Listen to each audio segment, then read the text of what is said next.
1 Samuel chapter 4, verses 12 through 22. A man of Benjamin ran from the battle line and came to Shiloh the same day, with his clothes torn and with dirt on his head. When he arrived, Eli was sitting on his seat by the road watching, for his heart trembled for the ark of God. And when the man came into the city and told the news, all the city cried out. When Eli heard the sound of the outcry, he said, "What is this uproar?" Then the man hurried and came and told Eli. Now Eli was 98 years old and his eyes were set so that he could not see. And the man said to Eli, "I am he who has come from the battle. I fled from the battle today." And he said, "How did it go, my son?" He who brought the news answered and said, "Israel has fled before the Philistines, and there has also been a great defeat among the people. Your two sons also, Hophni and Phinehas, are dead, and the ark of God has been captured." As soon as he mentioned the ark of God, Eli fell over backward from his seat by the side of the gate, and his neck was broken and he died, for the man was old and heavy. He had judged Israel 40 years. Now his daughter-in-law, the wife of Phinehas, was pregnant, about to give birth. And when she heard the news that the ark of God was captured, and that her father-in-law and her husband were dead, she bowed and gave birth, for her pains came upon her. And about the time of her death the women attending her said to her, "Do not be afraid, for you have borne a son." But she did not answer or pay attention.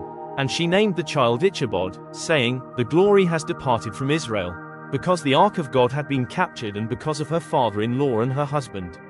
And she said, "The glory has departed from Israel, for the ark of God has been captured." 1 Samuel chapter 5. The Philistines and the ark. When the Philistines captured the ark of God, they brought it from Ebenezer to Ashdod. Then the Philistines took the ark of God and brought it into the house of Dagon and set it up beside Dagon. And when the people of Ashdod rose early the next day, behold, Dagon had fallen face downward on the ground before the ark of the Lord. So they took Dagon and put him back in his place. But when they rose early on the next morning, behold, Dagon had fallen face downward on the ground before the ark of the Lord, and the head of Dagon and both his hands were lying cut off on the threshold. Only the trunk of Dagon was left to him. This is why the priests of Dagon and all who enter the house of Dagon do not tread on the threshold of Dagon in Ashdod to this day. The hand of the Lord was heavy against the people of Ashdod, and he terrified and afflicted them with tumors, both Ashdod and its territory. And when the men of Ashdod saw how things were, they said, "The ark of the God of Israel must not remain with us, for his hand is hard against us and against Dagon our God." So they sent and gathered together all the lords of the Philistines and said, "What shall we do with the ark of the God of Israel?" They answered, "Let the ark of the God of Israel be brought around to Gath." So they brought the ark of the God of Israel there. But after they had brought it around, the hand of the Lord was against the city, causing a very great panic, and he afflicted the men of the city, both young and old, so that tumors broke out on them. So they sent the ark of God to Ekron. But as soon as the ark of God came to Ekron, the people of Ekron cried out, "They have brought around to us the ark of the God of Israel to kill us and our people." They sent therefore and gathered together all the lords of the Philistines and said, "Send away the ark of the God of Israel, and let it return to its own place, that it may not kill us and our people." For there was a deathly panic throughout the whole city. The hand of God was very heavy there. The men who did not die were struck with tumors, and the cry of the city went up to heaven. 1 Samuel chapter 6. The ark returned to Israel. The ark of the Lord was in the country of the Philistines 7 months. And the Philistines called for the priests and the diviners and said, "What shall we do with the ark of the Lord? Tell us with what we shall send it to its place." They said, "If you send away the ark of the God of Israel, do not send it empty, but by all means return him a guilt offering. Then you will be healed, and it will be known to you why his hand does not turn away from you." And they said, "What is the guilt offering that we shall return to him?"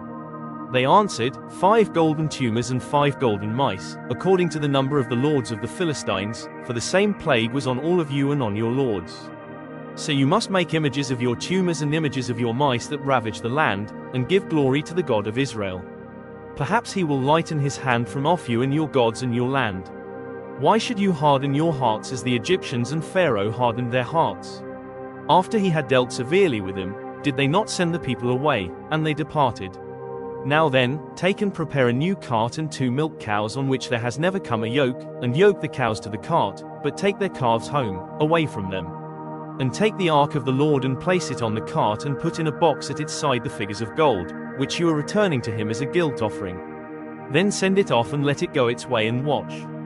If it goes up on the way to its own land, to Beth Shemesh, then it is he who has done us this great harm. But if not, then we shall know that it is not his hand that struck us. It happened to us by coincidence."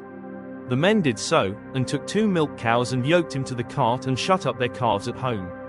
And they put the ark of the Lord on the cart and the box with the golden mice and the images of their tumors. And the cows went straight in the direction of Beth Shemesh along one highway, lowing as they went. They turned neither to the right nor to the left, and the lords of the Philistines went after them as far as the border of Beth Shemesh. Now the people of Beth Shemesh were reaping their wheat harvest in the valley. And when they lifted up their eyes and saw the ark, they rejoiced to see it. The cart came into the field of Joshua of Beth Shemesh and stopped there. A great stone was there, and they split up the wood of the cart and offered the cows as a burnt offering to the Lord. And the Levites took down the ark of the Lord and the box that was beside it, in which were the golden figures, and set them upon the great stone. And the men of Beth Shemesh offered burnt offerings and sacrificed sacrifices on that day to the Lord. And when the 5 lords of the Philistines saw it, they returned that day to Ekron. These are the golden tumors that the Philistines returned as a guilt offering to the Lord, 1 for Ashdod, 1 for Gaza, 1 for Ashkelon, 1 for Gath, 1 for Ekron, and the golden mice, according to the number of all the cities of the Philistines belonging to the 5 lords, both fortified cities and unwalled villages. The great stone beside which they set down the ark of the Lord is a witness to this day in the field of Joshua of Beth Shemesh. And he struck some of the men of Beth Shemesh, because they looked upon the ark of the Lord. He struck 70 men of them, and the people mourned because the Lord had struck the people with a great blow. Then the men of Beth Shemesh said, "Who is able to stand before the Lord, this holy God? And to whom shall he go up away from us?" So they sent messengers to the inhabitants of Kiriath Jearim, saying, "The Philistines have returned the ark of the Lord. Come down and take it up to you." 1 Samuel chapter 7. And the men of Kiriath Jearim came and took up the ark of the Lord and brought it to the house of Abinadab on the hill. And they consecrated his son Eleazar to have charge of the ark of the Lord. From the day that the ark was lodged at Kiriath Jearim, a long time passed, some 20 years, and all the house of Israel lamented after the Lord. Samuel judges Israel. And Samuel said to all the house of Israel, "If you are returning to the Lord with all your heart, then put away the foreign gods and the Ashtaroth from among you and direct your heart to the Lord and serve him only, and he will deliver you out of the hand of the Philistines." So the people of Israel put away the Baals and the Ashtaroth, and they served the Lord only. Then Samuel said, "Gather all Israel at Mizpah, and I will pray to the Lord for you." So they gathered at Mizpah and drew water and poured it out before the Lord and fasted on that day and said there, "We have sinned against the Lord." And Samuel judged the people of Israel at Mizpah.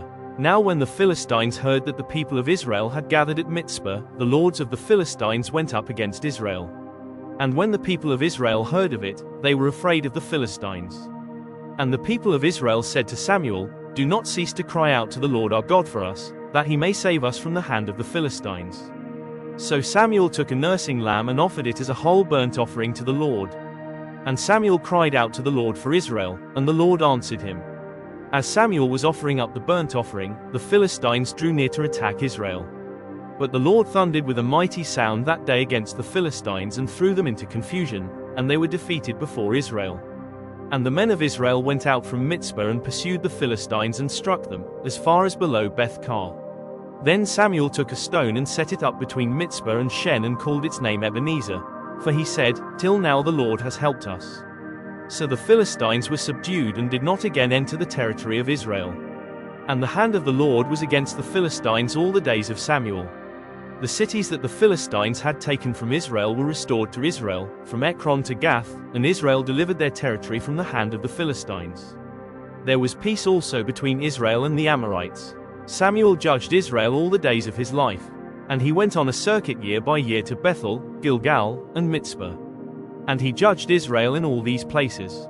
Then he would return to Ramah, for his home was there, and there also he judged Israel. And he built there an altar to the Lord. 1 Samuel chapter 8.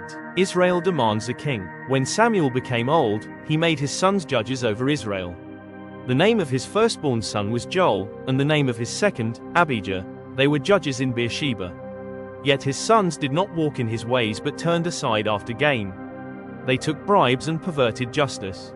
Then all the elders of Israel gathered together and came to Samuel at Ramah and said to him, Behold, you are old and your sons do not walk in your ways. Now appoint for us a king to judge us like all the nations. But the thing displeased Samuel when they said, Give us a king to judge us. And Samuel prayed to the Lord. And the Lord said to Samuel, Obey the voice of the people in all that they say to you, for they have not rejected you, but they have rejected me from being king over them. According to all the deeds that they have done, from the day I brought them up out of Egypt even to this day, forsaking me and serving other gods, so they are also doing to you. Now then, obey their voice. Only you shall solemnly warn them and show them the ways of the king who shall reign over them. Samuel's warning against kings. So Samuel told all the words of the Lord to the people who were asking for a king from him. He said, These will be the ways of the king who will reign over you. He will take your sons and appoint him to his chariots and to be his horsemen and to run before his chariots. And he will appoint for himself commanders of thousands and commanders of 50s, and some to plow his ground and to reap his harvest, and to make his implements of war and the equipment of his chariots. He will take your daughters to be perfumers and cooks and bakers. He will take the best of your fields and vineyards and olive orchards and give them to his servants. He will take the tenth of your grain and of your vineyards and give it to his officers and to his servants. He will take your male servants and female servants and the best of your young men and your donkeys, and put him to his work. He will take the tenth of your flocks, and you shall be his slaves. And in that day you will cry out because of your king, whom you have chosen for yourselves, but the Lord will not answer you in that day. The Lord grants Israel's request. But the people refused to obey the voice of Samuel. And they said, No, but there shall be a king over us, that we also may be like all the nations, and that our king may judge us and go out before us and fight our battles. And when Samuel had heard all the words of the people, he repeated them in the ears of the Lord. And the Lord said to Samuel, Obey their voice and make them a king. Samuel then said to the men of Israel, Go every man to his city.